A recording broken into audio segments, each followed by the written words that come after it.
Assalamualaikum warahmatullahi wabarakatuh. Salam sejahtera untuk semuanya. Saya Pak Ali dari Inside Chamber.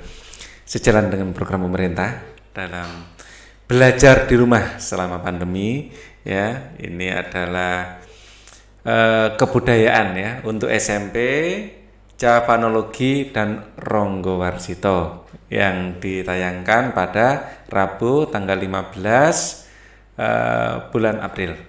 Oke, 2020. Tentu kalian sudah melihatnya. Bagi yang belum, saya perlihatkan sekilas saja. Ini adalah tayangan tadi ya. Tayangan yang mengupas budaya Jawa dan bagaimana upaya Belanda untuk mempelajari budaya Jawa dan alasannya. Ya, secara umum adalah itu, dan dalam proses itu muncullah tokoh Ronggo Warsito yang merupakan orang yang sangat besar pemahamannya terhadap budaya Jawa.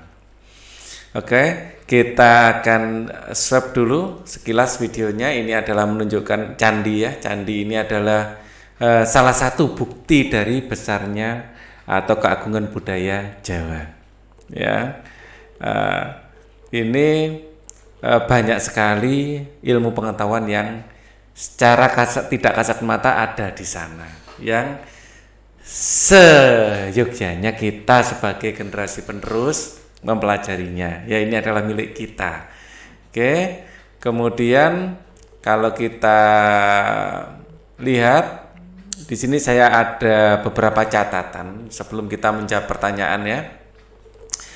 Catatan yang ada di saya, puncak kejayaan Jawa ya, puncak kejayaan Jawa, kejayaan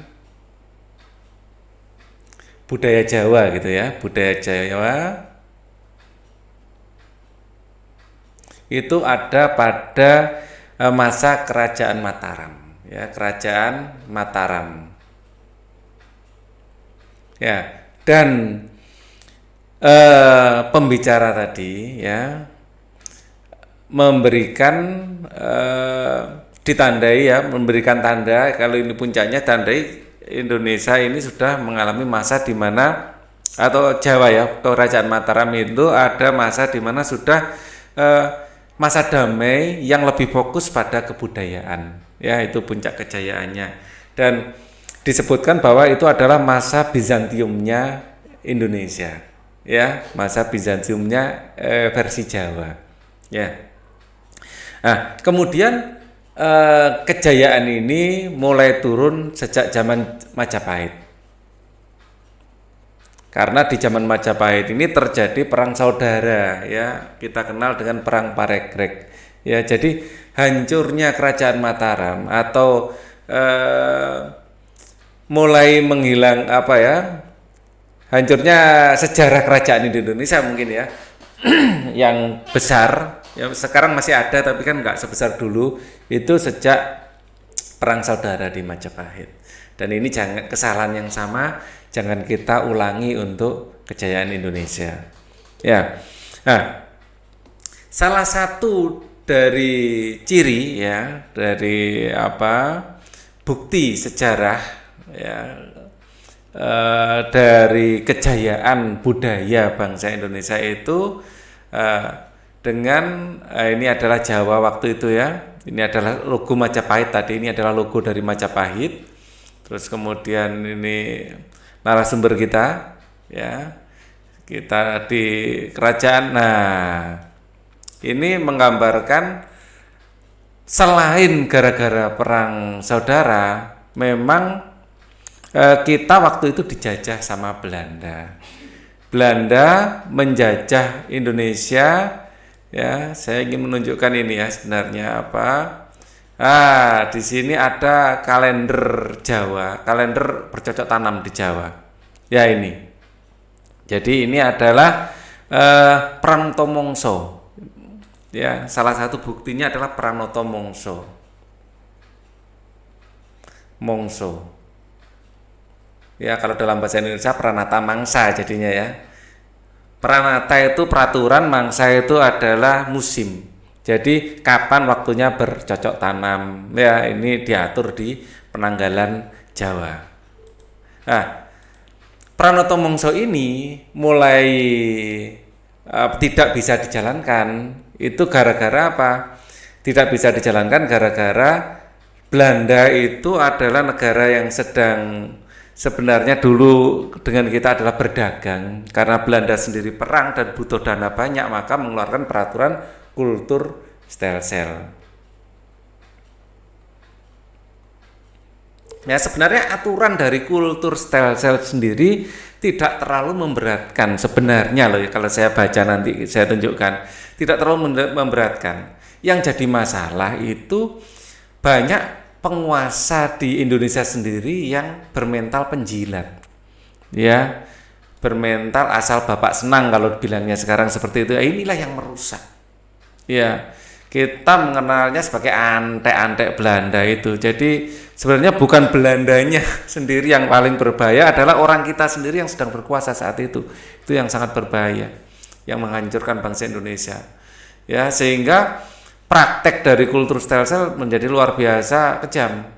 Ya, sebenarnya saya kalau lihat tadi, ya di sini sejak zaman Belanda itu negara kita sudah banyak perpecahan. Ya, kerajaan Mataram sendiri sudah pecah-pecah seperti ini, ya, pecah-pecah seperti itu, ya, yang tadinya satu pecah jadi banyak, ya. Nah, saya ingin menunjukkan peraturan kultur stelsel. Coba saya geser sedikit ya. Nah, ini menunjukkan bahwa Belanda waktu itu juga sedang bangkrut, ya, jadi ekonominya hancur. Nah, maka kita sebagai negara yang mitra dagangnya seharusnya sebenarnya jadi negara jajahan, ya. Di sini, nah ini kultur stelsel, ya. Jadi kalau kita lihat di sini, ya, yang ada di kultur stelsel, kalau kita baca ya, rakyat wajib menyiapkan hanya 1/5 ya, 1/5 dari lahan garapan untuk ditanami, ya, tanaman wajib. Tanaman wajib itu ya tanaman yang laku dijual oleh Belanda. Terus nomor 2, lahan tanaman wajib bebas pajak karena hasil yang disetor sebagai pajak. Nah, dan yang ketiga, setiap kelebihan hasil panen dari jumlah pajak akan dikembalikan. Jadi maksudnya agak humanis ini sebenarnya, ya, memikirkan nasib petani juga aturan dari Belandanya itu. Kalau kita baca, ya. Terus kita lihat di sini aturan yang lain, ya, tenaga dan waktu yang diperlukan untuk menggarap tanaman wajib tidak boleh, ya. Nah ini, ya, tenaga dan waktu ini tidak boleh. Tenaga dan waktu yang diperlukan untuk menggarap tanah tidak boleh melebihi waktu yang diperlukan untuk menanam padi. Terus rakyat tidak memiliki tanah wajib bekerja selama 66 hari selama setahun.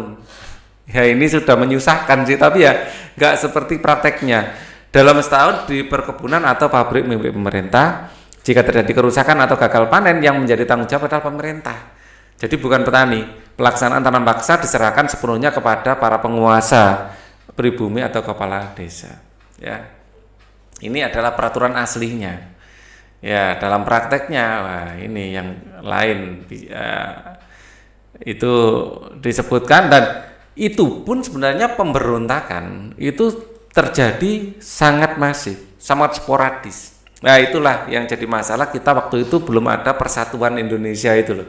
Itu kenapa sila ketiga Pancasila itu sangat sakti, ya. Jadi setiap kepala desa biasanya tokoh-tokoh agama, para ulama, ya, yang mengomandoi perlawanan dengan Belanda.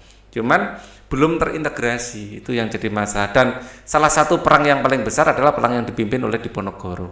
Diponegoro sendiri adalah ulama juga, ya. Nah, di sini ditunjukkan perang-perang. Nah, karena banyaknya perang, ya, karena banyaknya perlawanan, kursus ini banyak perlawanan, ya. Akhirnya banyak perlawanan. Akhirnya Belanda membuat ini tadi, membuat Head Institute for the Japanese Stole the Surakarta, ya, Institut Bahasa Jawa di Surakarta, Institut Bahasa Jawa di Surakarta. Nah, Institut Bahasa Jawa ini tujuannya kurang lebih seperti ini. Ada dua yang utama bagi Belanda loh ya. Yang pertama adalah untuk apa ya? Untuk bekal untuk para pegawai Belanda di Indonesia. Ya, atau waktu itu namanya belum Indonesia ya, bekal di Hindia Belanda. Sebenarnya kita waktu itu masih disebut di Hindia Belanda ya, Indis. Ya, kemudian yang kedua untuk menekan pemberontakan.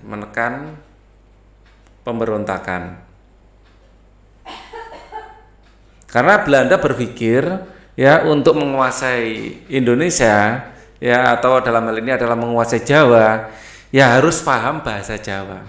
Nah, di Institut Bahasa Jawa Surakarta ini bukan hanya mempelajari tentang bahasa saja pada prakteknya, bukan hanya sastra, banyak yang dipelajari ya, yang jelas sastra, budaya, ya, kemudian mempelajari terutama wayang ya, di situ ditekankan tadi wayang. Karena banyak pesan-pesan moral, banyak pesan-pesan ajaran di Indonesia itu melalui wayang. Dan hal yang sama ini dilakukan oleh Wali Songo juga untuk menyebarkan agama Islam ya. Jadi melewati budaya. Orang Indonesia itu orang yang sangat mencintai budaya dari dulu itu. Jadi untuk memperoleh hati orang Indonesia harus menguasai budayanya. Ya. Kemudian orang yang paling paham waktu itu terhadap budaya adalah Ronggo Warsito. Kenapa Ronggo Warsito menjadi tokoh sentral di bidang menggali budaya Indonesia waktu itu? Ya, akhirnya didirikan institut tersebut dan narasumber utamanya adalah Ronggo Warsito. Ya, di sini adalah akhirnya justru orang-orang Belanda yang membukukan kebudayaan kita dan sampai sekarang bukunya masih ada. Ya, nah ini adalah tokoh-tokoh yang membukukan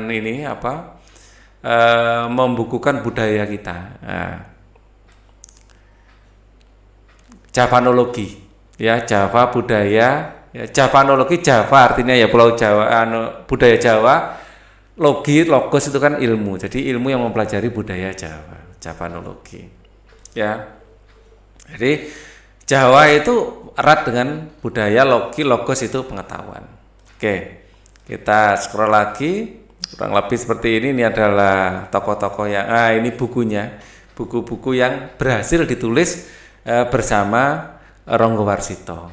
Dan orang Belanda yang menggali informasi dari Ronggo Warsito ini adalah Winter namanya, yang pada akhirnya dimakamkan di dekatnya Ronggo Warsito juga di Klaten kalau nggak salah tadi ya, Winter adalah penulisnya. Dan banyak, bukan hanya Winter, banyak ilmuwan dari Belanda yang mempelajari, yang menjadi Javanolog, ya, orang yang ahli bidang budaya Jawa. Bahkan sampai sekarang pun, ya, materi-materi budaya di Jawa itu masih menjadi mata kuliah di sana, di Belanda. Ya, di Australia tari kecak itu juga masuk materi kuliah. Jadi banyak budaya kita itu dijadikan materi kuliah di luar negeri. Ya, kalau kita tidak mencintai budaya kita, padahal orang luar negeri sangat mengaguminya, lah ini kan kebalik. Ya, di sini kita lihat, ini adalah buku-bukunya. Ini adalah tokoh-tokoh Belanda yang ini adalah patung dari Ronggo Warsito. Komplitnya di YouTube sudah ada yang mengupload ya video ini, jadi jangan khawatir, kalian ketik aja Ronggo Warsito gitu sudah muncul video ini. Jadi ini adalah karya-karya yang ditulis oleh Ronggo Warsito, banyak sekali ya. Jadi ada kesusastraan, pendidikan, bahasa, babat, filsafat, pedalangan, ya, seni suara, ramalan dan lain-lain, ya, ditulis oleh Ronggo Warsito. Nah, di sini adalah bukunya, buku-buku yang ditulis, ya, mungkin ini tulisan tangan, ya. Oke, nah ini Ronggo Warsito, ya. Kita kalau lihat di sini adalah patungnya.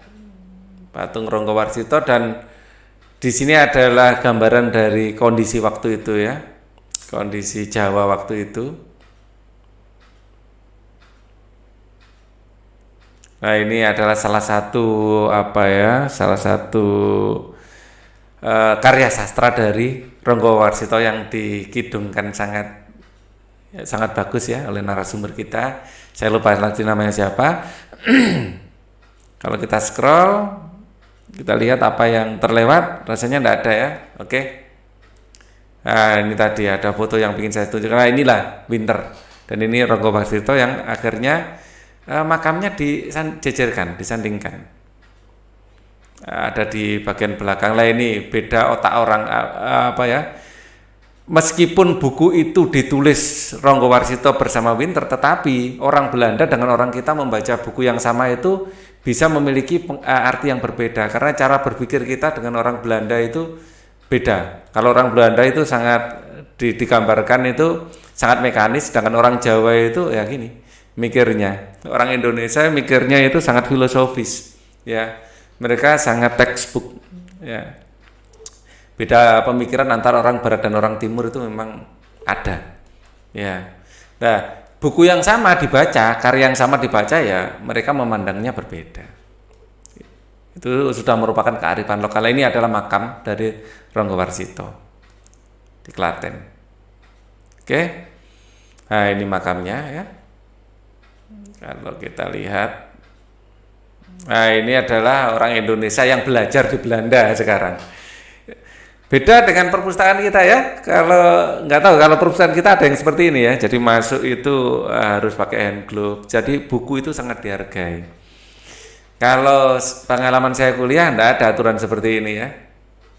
Atau mungkin karena nggak ada buku-buku yang sangat sangat dijaga seperti ini mungkin ya. Di perpustakaan yang lebih besar dan lebih harus terjaga mungkin seperti ini juga. Oke. Nah, ini adalah tokoh-tokoh Javanologi. Ya, di sini adalah Winter ya, salah satunya yang memiliki karya bersama, dan ini adalah salah satu tokoh juga yang menulis sampai 5 jilid buku tentang Jawa. Oke, komplitnya bisa kalian lihat sendiri ini adalah karya-karya budaya kita ya. Nah, kalian sebagai generasi penerus ya, pelajari budaya Jawa. Sekarang kita akan menjawab pertanyaan yang ada di sini. Yang satu, mengapa penanda pertanian dalam kalender Jawa yang menjadi panduan petani untuk melakukan aktivitas tidak berlaku di era tanam paksa?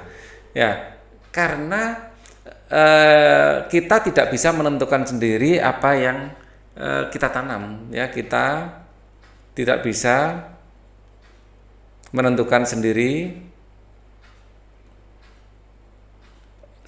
apa yang kita tanam, ada batasan ya apa yang kita tanam. Kalau dari aturan tadi ya, yang yang kita tanam sebenarnya hanya 1/5 bagian dari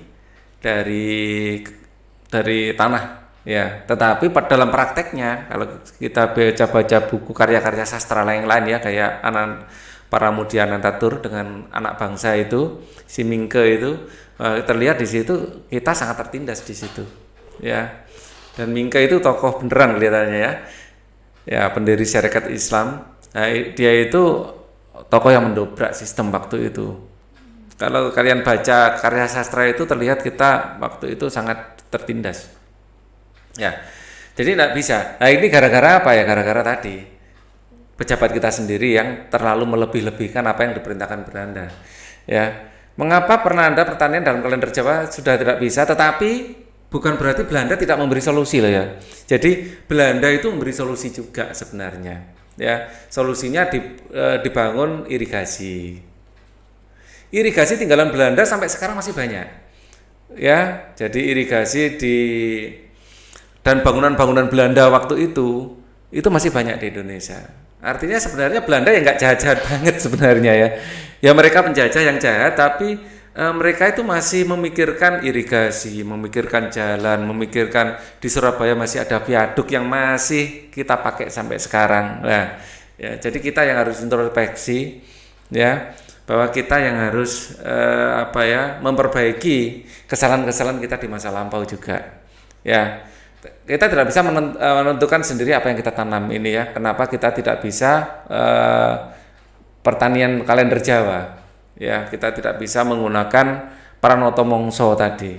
Ya, walaupun Belanda sebenarnya kita harus jujur ya. Kalau mereka pas baik ya kita bilang baik, mereka pas buruk ya bilang buruk ya gitu ya. Ada baiknya juga. Sisi positifnya adalah irigasi.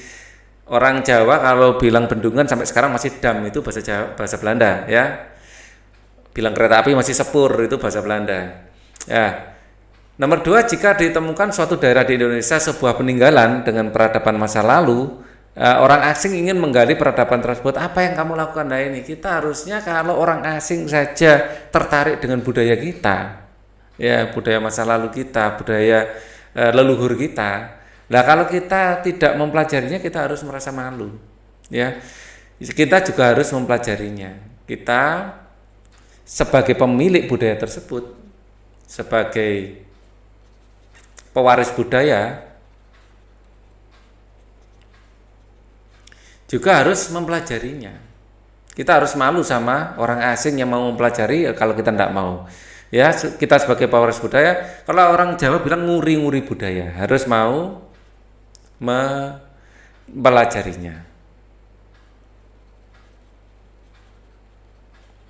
Ya, kita sebagai pewaris budaya mau mempelajarinya, ya. Jika ditemukan suatu daerah di Indonesia sebuah peninggalan masa lalu dan orang asing ingin menggali peradaban tersebut, apa yang kamu lakukan? Menggali kalau di sini adalah yang mereka maksud adalah menggali peradaban itu belajar, ya kita harus mau belajar. Tapi kalau menggali ini menjarah, ya kata menggali ini kan bisa dua makna ya. Jika di suatu daerah di Indonesia sebuah peninggalan peradaban masa lalu, jika ditemukan di suatu daerah di Indonesia sebuah peninggalan peradaban masa lalu dan orang-orang asing ingin menggali peradaban tersebut, apa yang akan kamu lakukan? Kita harus mencegahnya. Kalau menggali dalam ini diartikan sebagai mengambil ya. Kalau mengambil ini ya kita harus mencegahnya. Karena itu milik kita, warisan yang kita miliki. Kita harus, kalau dalam artian mengambil atau menjarah ya, kita harus mencegah. Kalau menggali ini kita artikan mereka mempelajarinya, ya.